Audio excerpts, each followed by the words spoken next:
जी बसी Reddy versus international crops research institute 2003 की judgement है, सुप्रीम कोर्ट केस है।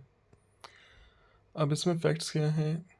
यही है कि जी बसी रेड्डी जो थे वो international crops research institute for the semi raided tropics, जिसको हम शॉर्ट में इक्रीसैट बोल लेते हैं, इसके वो एम्प्लॉय थे। ये इक्रीसैट ना एक इंटरनेशनल ऑर्गेनाइजेशन थी। अब इनकी सर्विसेज टर्मिनेट कर दी, इन्होंने निकाल दिया जॉब से। तो इन्होंने टर्मिनेशन चैलेंज किया और ये आर्ग्यू किया कि भाई इक्रीसैट तो स्टेट है आर्टिकल 12 में, और रेड जुरिस्डिक्शन भी लगेगी इसलिए, क्योंकि आर्टिकल 12 में है अगर, तो ये इन्होंने आर्ग्यू किया। तो हाई कोर्ट ने इनकी पिटीशन डिसमिस कर दी। फिर ये सुप्रीम कोर्ट आ गए अपील में। तो देखिए, इशू यही है कि क्या इक्रीसैट स्टेट है under article 12 of the constitution, और अगर ऐसा है तो फिर ये रिट जुरिस्डिक्शन में भी फॉल करेगा हाई कोर्ट के अंडर आर्टिकल 226। तो let's just see the observation of the court. Court ने ये ऑब्जर्व किया कि इक्रीसैट जो है वो इंटरनेशनल ऑर्गेनाइजेशन है।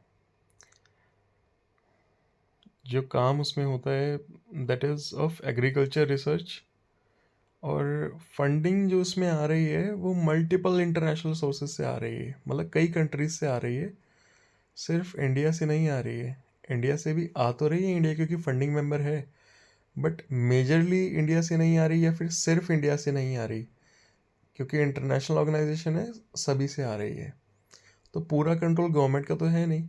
हमने जो दो केसेस देखे, सोम प्रकाश का और उसके बाद हमने प्रदीप विश्वास जी का केस देखा, तो उसमें हमने यही देखा कि गवर्नमेंट का कंट्रोल था, इसलिए उनको स्टेट बोला गया था दोनों ऑर्गेनाइजेशंस को।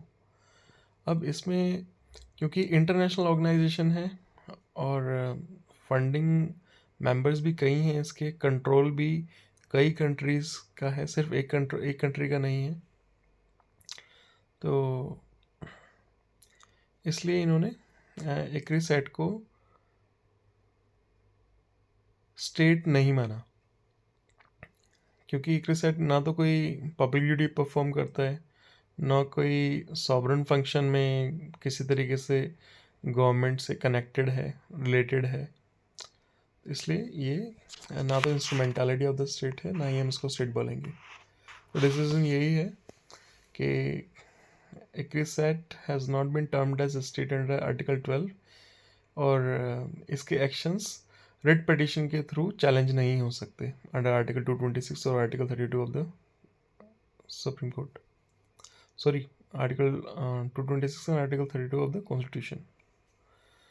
सो अपील इनकी डिसमिस हो गई थी, और एम्प्लॉयमेंट जो टर्मिनेट हुआ था उसको वैलिड माना गया।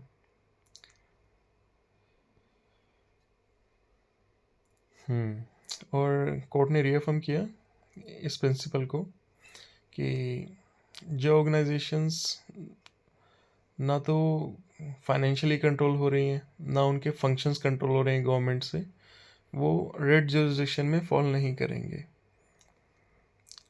Under article 12 and article 226। So that's it for this case. Let's see what we have next. Meet you in the next video. Thank you. Also, you can access the PDF file from the description page. Thank you.